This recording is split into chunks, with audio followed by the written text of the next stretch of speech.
All right, man. So today I'm going to talk to you about how you talk to your kids. Now, how you talk to your kids is very, very important. But before I start with that, I want to make sure that y'all know who I am. My name is Chris. I have 2 kids. One is 8 and one is 3. I live in Texas and I have what's called expanded custody. So the 1st, 3rd, and 5th of each month I have them, Thursday all the way to Monday. So first off, I want to start with this. Number 1, negative talk. Negative talk is something that you really, really want to stay away from. And I see this happen. A lot of times I want to say it happens with single moms, but I don't want to sit there and throw them in and categorize them like that because I feel like that could be inappropriate and it could be just not right. So it could be a male or it could be a female that talks to their kid negatively. And I've seen this a lot when I've gone on dates with single moms, and let's say we're out at dinner and she's talking to her son on the phone, and then all of a sudden she just starts yelling at him, telling him what to do and different stuff like that.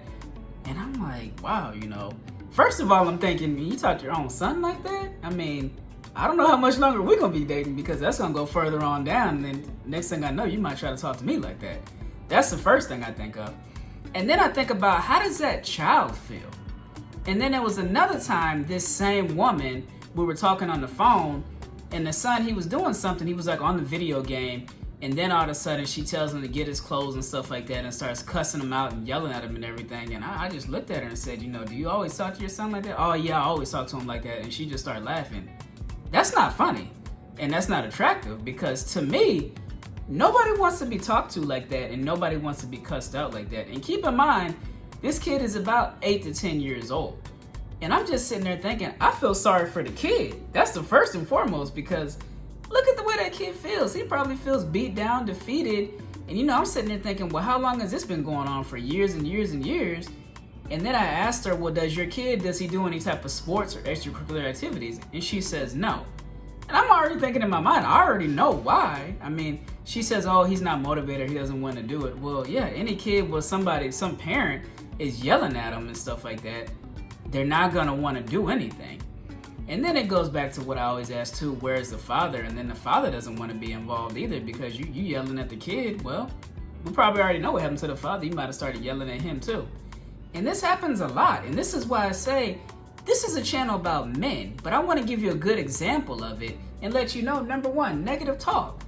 It's just important that you encourage your kid and not talk down to him and stuff like that, because the more you sit down and beat the kid down and you tell him you're not good, you're never gonna be me, or you just like your mama, or you're crap, or you just start cussing them out, it's like you're programming their mind like a computer. It's over and over and over. You're feeding them these negative thoughts into their mind. And eventually what starts to happen is that they start to believe it, and they start not to believe in themselves. And I know as a parent, that's not something that you want. You want your kid just to be joyful and be happy and stuff like that. And I understand that, because that's how I am. I don't talk to my kid like that. I don't yell at either one of them. I sit down and I talk to him. When my son gets a mark in class and I ask him, why is it that you got a mark? And he'll explain the situation to me. A lot of times what you'll see at these schools, and I know you're aware of this because I know it happens with your kids too. With my older son, the little one, he's still in preschool, daycare. So he's only in daycare, so he doesn't get in any type of marks, doesn't really get in trouble a lot. And my older son, he's in 2nd grade. So what I see happen quite often is that he'll get a mark on there, and then I ask him what happened. And on there it'll say, not sitting down. It'll say, talking in class, talking to his friends. And a lot of times, I wouldn't say I brush it off, but I tell him, I know you're a kid, and I want you to know that you're not just a number. A lot of times, let's look at it. When you look on their grades or you look at their report card or anything like that, you see what? A 6-digit number, 8-digit number, 10-digit number. They take these tests. It's like a computer. And that's what they do. They treat a lot of these kids like they're computers. Sit down. Don't say anything. Don't raise your hand. Don't do this. Don't do that. And eventually what happens is that the kid, they try to do something. Let's say they want to play basketball, but they say, well, I can't do that because they told me I can't raise my hand. I can't come over here. I can't play with this friend. I can't talk during lunch. I can't talk during recess, because you're telling them, don't do this, don't do this, don't do this. When you could just explain it to them, hey, the reason why we don't want you talking, we don't want a lot of noise because I'm teaching the lesson right now. Or you tell them, The reason why we don't want you over here running around is because I don't want you to trip and fall or hurt yourself. But when you tell your kid, don't do this, don't do that, and you don't explain it, what happens is that they start to sit there and they start to think, well, why should I listen to you? You're not explaining it. And a lot of times what you'll come to find out is that if you just explain to the child what they need to do, they wouldn't do it. And if you explain the positive consequences of what they do versus the negative consequences, and you don't have to tell them don't do it, just say, hey, if you do this, this is going to happen in a negative way. If you do this, this is going to happen in a positive way. A lot of times they'll think about it and then they just won't do it. And that's why I tell people, well, why yell at the kids? Why sit there and yell at them and hit them and do all that? That stuff is unnecessary. When I was a child growing up, I grew up in a 2-parent household, and both of my parents loved me and cared about me. Every once in a while, they would yell at me. And when I was younger, did they hit me with the belt? When I was younger, probably all the way up to middle school. And as I got older, a lot of that stopped. And then I had a good relationship with both of my parents. I mean, my dad is no longer here anymore. But the fact of the matter is that as I got older, from middle school to high school, my parents did a lot of talking. They didn't yell at me. They didn't hit me. Grounding, every now and then you do a grounding. But they explained things to me thoroughly. And then I thought about the positive things, and then I thought about the negative things. And then I was like, my dad might be right about this, or my mom might be right about this. And then a lot of times I just didn't do it. And every once in a while, as a kid, you experiment, you might smoke a cigarette or you might have a drink, but it never went overboard. And I believe a lot of that has to do with this right here, that negative talk. They didn't talk negative to me, they just explained it to me. Anytime I had a question, my parents would explain it to me, or if not, they would say, hey, why don't you go look it up or buy you a book on it or something, which is amazing. And I feel like every single parent should do that. Explain it to them the best that you can, and if you don't, let that kid know, hey, I don't understand, but I'm not going to yell at you just because I don't understand, and I just want you to do it. I want to explain it to you to the best of my ability, but if I don't understand, look it up online. Hey, if you can't find it online, go buy you a book at the library. If not, go rent you a book. And it forces them to think about these things that they're doing and looking at it from a positive standpoint, and then looking at it from a negative standpoint to where they shouldn't be doing it. So my encouragement to number one would just be, you don't have to talk negative to it. Just explain the situation to them and explain to them why they need to sit down in class, because, hey, we want you to sit down so you don't fall out of your chair and hurt yourself. Why they don't need to run in the hallway. Hey, we don't want you to run in the hallway because it could be some water in the hallway, and then we don't want you to trip and then you fall and break your leg or something like that. Or hey, I know that you want to run outside and play with your friends, and I'm not saying that you shouldn't do that, but maybe you need to run at a slower pace. And the reason being is because if you trip and fall, you're going to bust your lip or break your tooth. And that's important. So you just want to explain things to them thoroughly so that they have a better understanding of what's going on. Because it's really important that you break things down in what we call just a way that they can understand it in layman's terms. That would be better.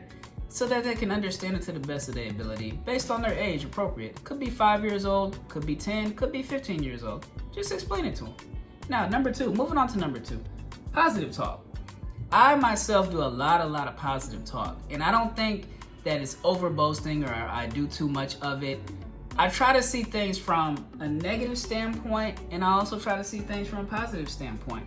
But I try to be optimistic about things and see things as a whole picture and then go from there. So a lot of times I tell my son, and I tell myself this and a lot of my friends, look, there's no such thing as failure. Failure is a human-made definition. And what I mean by that is failure is just like, okay, I can't do this. And you believe in it because you're feeding yourself every day saying, I can't do this. I can't throw this ball that far. I can't kick the ball this far. I can't fix this car. And instead, what you're doing is you're beating your mind and you're programming it to think negative thoughts, and you're programming it to stop at a certain point to where they can't do it. And that's why I say positive talk is very, very important. And the reason I say that is just because, going back to what I said, the programming. So what you want to do is you want to talk positive. So I tell my son, failure, there's no such thing as failure. Failure is only something that a human-made definition is. And you have to look at it from a standpoint, when you say failure, failure is like, I've completely stopped and I just can't do it. To me, failure is temporary. You may have a setback at this moment, it could be a month. You may have another setback, it could be 6 months. You may have another setback, it could be 5 or 10 years. But you know, after that 2 months, after that 3 months, after that 6 months, after those 10 years, 5 years, you're gonna get over the hump and get to where you need to be. Time. You have to learn how to spend your time. So talk to them about spending time in a positive way. Talk to them about certain things, not in a negative way. Just say, hey, look, you shouldn't do this, but I want to explain to you in a positive way. If you turn it around and make it in a positive way, instead of saying I can't do it, just say, you know what, I can't kick this ball as high as I want to, but what I can do is I can watch a YouTube video and see how can I kick it. Or I can go look something up online and I can see how to kick it at a faster pace. If I can't throw the ball that far, what can I do? Hey, Dad, can you throw the ball to me over this far? This way I can better understand it and you can show me how to grip it and then throw it. And say, hey, if you just do this a little bit better and you practice and do repetition in a positive way, you just say, hey, just keep doing it over and over and you'll be able to achieve the things that you can. So I tell my son that, and sometimes he reminds me, my oldest son, and it's crazy, I love it. Because he'll look at me and then he'll say, but Dad, remember there's no such thing as failure. So why don't we just try it over? And I'm like, you know, you're right. I'm glad that he's telling me because he's listening, and that is so important, that the children are listening to you and that they're picking up on the positive qualities. And these are just things you gotta look at, guys, because you know what? Hey, like I say, this is a channel about being a single dad and being the best single dad that you can be, because we're all here helping each other. One man helping another man, iron sharpens iron, and that's what we wanna do. So number one, don't do the negative talk. Just explain it. What could happen if you do this negative thing could happen. Number two, positive talk. Explain the situation in a positive way. This could happen. If you do this, something positive will happen. And that's important. So to wrap it up, how you talk to your kids, negative way number one, positive way number two. That's it. Hey, peace. I'll see y'all next time. Peace. Got it.